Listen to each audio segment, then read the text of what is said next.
It would be truly ironic if that active, in my view, just completely indefensible, illogical, to be honest with you, attack on Doha, if that turns out to be the catalyst for getting the deal done. Yeah, so let me agree and disagree with you. I agree with you, Piers, that it was indefensible, and it would be ironic if that leads to some kind of end to the fighting. It's not illogical, though, Piers. I just want your viewers to understand.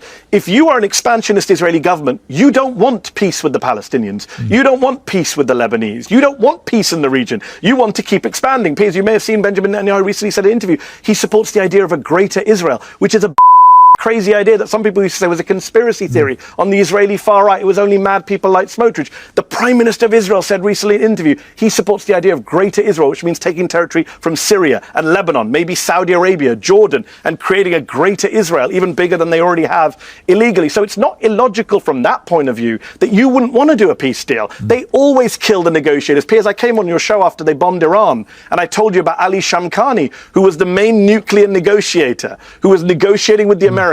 Trump had shared a tweet praising his position, and Israel targeted him. They thought they killed him. Actually, he survived. But they always target negotiators. They killed, last year, they killed Haniya in Tehran when he was leading the negotiations. They attacked, as you point out, in Doha, the Hamas negotiating team who were meeting to discuss negotiations. Go back to 2012. They killed a guy called Ahmed Jabari from Hamas who was in the middle of signing off on a permanent truce with Israel. They killed him. There's a long history of Israel undermining negotiations, ceasefires, truces. So it's not illogical because they don't actually want peace. And Netanyahu in DC, Piers, you saw last week when Trump announces this deal, he says it's a great day in history. It'll bring a classic hyperbole and bombast from Trump.